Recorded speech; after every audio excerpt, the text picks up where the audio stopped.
Welcome, brave souls. Haven't you always thought that there's something inherently creepy and fascinating about abandoned asylums? I am not sure what it is about these forgotten institutions that get under our skin. Maybe it's the real-life history of mistreatment and misery. Maybe it's the unsettling thought of what could have been left behind. Or maybe we just love the thrill of watching characters wander into places we would never dare step foot in. Either way, you've come to the right place if you're in the mood for heart-pounding scares and nightmarish settings. Today in Marvelous Videos, we're going to explore 10 spine-chilling horror films set in abandoned asylums. As usual, before we go into our explanation, we have a very small request. If you like our content, please support us by subscribing to our channel. This is a small click for you, but for us, it means a lot. Thank you. Let's begin. Session 9, 2001. If you love horror that messes with your head, Session 9 is a must-watch. Directed and co-written by Brad Anderson, this slow-burning psychological nightmare will have you questioning everything, including your own sanity. Session 9 is a film that proves sometimes the creepiest things in an abandoned building aren't the ghosts, but rather the people who are already inside. The story follows Gordon and his asbestos removal crew, Phil, Jess, Hank, and Mike. The group takes on a job at the notorious Danvers State Mental Hospital, a real-life asylum with a troublesome history, while sifting through its decayed remains. Mike stumbles upon a set of 9 old therapy recordings from a former patient, a murderer with dissociative identity disorder. As they listen, the crew's grip on the real world starts to fray. Is it the stress of the job, the weight of their own personal demons, or something else at work in the asylum's shadows? Session 9 plays a skillful game with your mind, making you question whether supernatural forces are at play, or if the true horror is in your head. It's a slow burner, and the tension will creep under your skin like, well, asbestos. Instead of cheap jump scare, this film burrows deep into your subconscious, unsettling you with its suffocating atmosphere, nerve-wracking soundtrack, and disturbingly raw performances. Ganjiam Haunted Asylum, 2018. If you are a fan of found footage horror, then you are going to love this one. This Korean horror gem is directed by Jung Bum-sik and takes you inside one of Asia's most infamous haunted locations. The story follows a group of paranormal enthusiasts who team up to live stream their exploration of the notoriously haunted Ganjiam Psychiatric Hospital. Leading the charge is Ha-jun, a popular YouTuber hungry for views, alongside his team, Ji-hyun, Sung-hoon, Ah-yeon, Ah-yeon, Charlotte, Jae-yoon, and Sung-wook. Armed with cameras, ghost hunting gadgets, and way too much confidence, they break into the abandoned asylum, hoping to catch some supernatural activity on film. What they didn't expect was that the legends about Ganjiam aren't just stories, and they might not make it out alive to tell the tale. Ganjiam captivates not only with its scares, though, of course, there are plenty of that, but also through its exploration of themes like greed, exploitation, and the consequences of meddling with incomprehensible forces. It brilliantly shows the darker side of social media culture and how the team's obsession with internet fame blinds them to the real horrors closing in. If you like grave encounters, then you're going to love this one. If you haven't, don't worry. We will talk about it next. I must say, the film's realistic portrayal of fear and group dynamics sets it apart from other horror movies. But more importantly, I really enjoyed how they ended it. At first, the film takes its time, letting you get to know the characters and build a false sense of security. Once the second half kicks in, man oh man, it's like a roller coaster ride. When the credits roll, you'll still be catching your breath, replaying every moment in your head.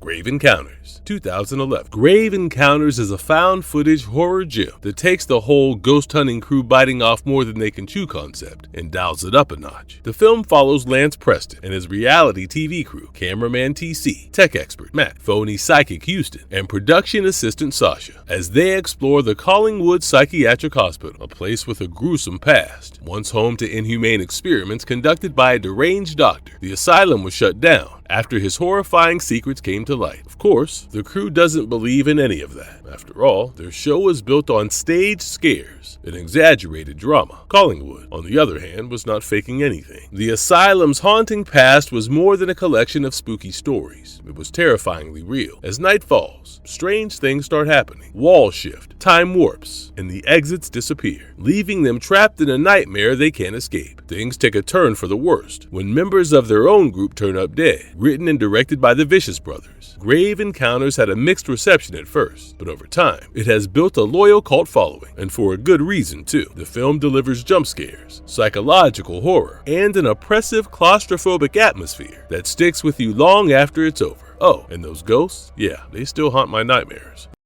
The Dead Pit, 1989. An oldie but a goodie. The Dead Pit should surely be on your watch list. This 1989 hidden gem is directed by Brett Leonard as his directorial debut. Honestly, I'm not sure how this has managed to fly under the radar for so long. Okay, so the story kicks off in a mental institution where Dr. Ramsey, a mad doc, decides he's going to master the art of death by experimenting on patients. In a really ghastly manner, too. He soon gets caught, killed, and sealed away in the basement. Fast forward 20 years, and in strolls Jane Doe, an amnesiac with a mysterious connection to the hospital's dark past. She arrives with a bang, quite literally. There was an earthquake and everything. Oh, and she unleashes an undead wrath on everyone around. Now, Jane has to figure out her past and survive a zombie doctor's house of horrors. The movie has everything. No, seriously. Angry spirits? Check. Deranged doctor? Check. Unnecessary gore? Check. Zombies? Check. If you're a fan of retro scares and want a new guilty pleasure, give this a go, because not only is it as outrageous as it is unsettling, but it's also got a dash of that 80s horror cheesiness that we all love. Think fog machines, overly dramatic lighting, and of course, a screaming, semi-naked woman running for her life. It even made Fangoria's list of 101 best horror movies you've never seen. I'm not saying it's Oscar-worthy or anything, but it is a ridiculously fun movie.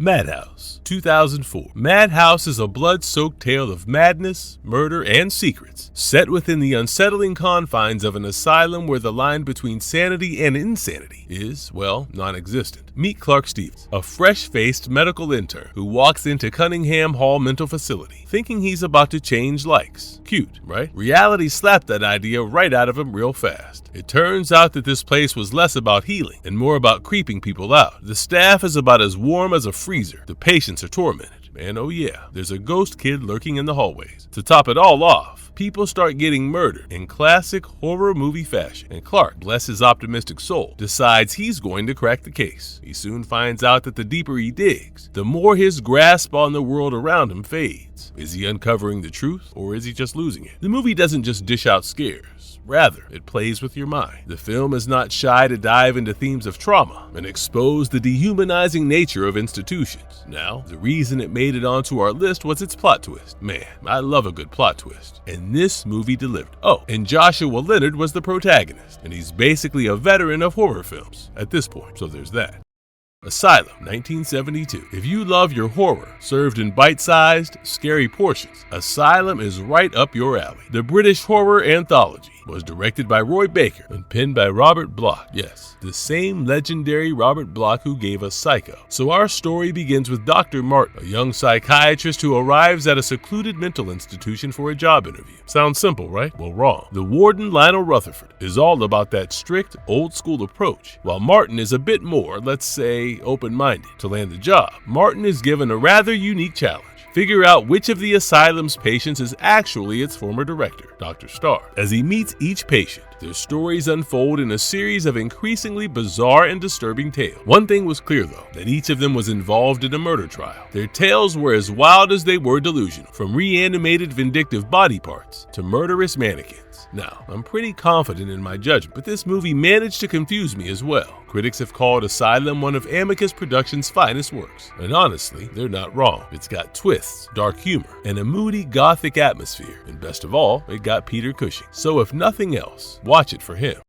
House of Dust, 2014. If there is one rule in horror movies, it's don't mess with things that should stay buried. Of course, no one ever listens. House of Dust is a supernatural thriller that shows curiosity. It doesn't just kill the cat, it also unleashes angry spirits with some serious revenge issues. The movie was directed by A.D. Calvo, and it follows 4 college friends, Dylan, Gabby, Colt, and Emma, who decide it's a great idea to explore the ruins of an abandoned asylum. I mean, what could possibly go wrong? Well, just about everything. Their night of harmless fun takes a terrifying turn when they stumble upon a container of cremated ashes. Naturally, instead of leaving it alone like sane people, they end up unleashing vengeful spirits from the asylum's troubling past. Turns out, these ghosts were former patients with violent histories, and now they're not happy. They possess the unsuspecting students, transforming them into evil versions of themselves. Emma, the only one to escape, became the reluctant hero, but her battle was twofold, as she had her own battles to fight. As bodies begin to fall and and paranoia spreads, Emma has to uncover the truth about Asylum's troubled history and save her friends. Of course, the situation was more difficult than what she thought, considering her very own friends wanted her dead. For a cast that's new to the scene, they've done a brilliant job. They bring a raw, realistic energy that makes everything hit harder. It's not your typical blockbuster, but that's what makes it special. It's got that indie charm and a fresh take on asylum horror, which truly makes it an undiscovered treasure.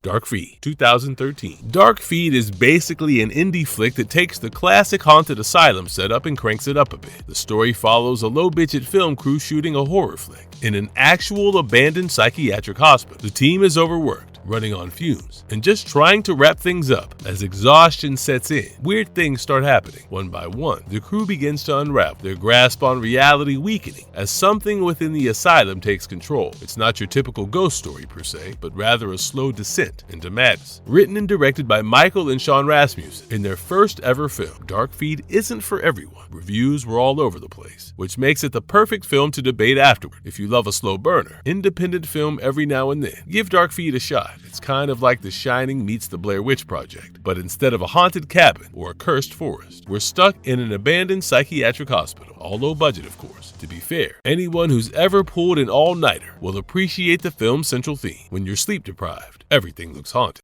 House on Haunted Hill, 1999. House on Haunted Hill is one of those underrated films from the late 90s that delivers everything you secretly love. Campy fun, over-the-top drama, and enough jump scares to keep you on edge. It also happens to be one of the first movies I ever watched, so yeah, I might be a little biased. Directed by William Malone, this film is actually a remake of Rob White's 1959 classic. The plot kicks off when millionaire prankster Stephen Price decides to throw a twisted birthday party for his equally devious wife Evelyn. The venue was an abandoned asylum with a history super dark, but the invitees were promised one thing: $1 million each. That is, if they survive the night, of course. The group included baseball player Eddie, TV personality Melissa, film producer Jennifer, physician Blackburn, and the building's owner Pritchett. The game seemed easy enough, except for the angry spirits of former asylum patients who had other plans for them. The movie was genuinely a jump scare galore. One minute, you'll be rolling your eyes at the melodrama, and the next, there'll be someone dying. No, seriously, there's so much drama happening. It's crazy. There are relationships forming, relationships breaking, people dying, and people coming back from death. Just your regular peak 90s vibes. You know how the saying goes, the real monsters are people. Yeah, House on Haunted Hill takes it to heart. By the end, you might find yourself rooting for the spiteful spirits over some of the human characters. Trust me, some of them deserve it.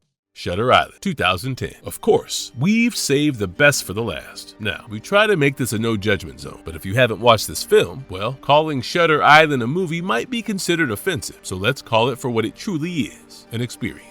Directed by the famous Martin Scorsese, Shutter Island is a psychological thriller, mystery, and a full-blown mind trip all rolled into one. Set in 1957, the story follows U.S. Marshal Teddy Daniels and his partner Chuck All as they arrive at Ashcliff Hospital, a high-security psychiatric facility for the criminally insane. The hospital was basically situated in the middle of nowhere, or, well, on an island in the middle of nowhere. The island, known as Shutter Island, is surrounded by an unforgiving sea and locked in by towering cliffs. Their assigned mission was to investigate the baffling disappearance of patient Rachel Solando, who seemingly vanished into thin air. The deeper Teddy delves into the investigation, the weirder things get. Doctors refuse to cooperate, the staff acts shady, and Teddy begins to suspect something far darker is happening behind Ashcliff's closed doors. Paranoia starts to creep in. Teddy starts to question everything: who to trust, what's real, what's not, and whether he's losing his mind. Trust me, by the time you hit the final act, you'll be questioning everything too. Now, let me make one thing clear. Shutter Island is one of my all-time favorite films. It's a slow-burning fever dream that demands your full attention, and even then, you'll probably need a second or third watch to catch all the hidden details.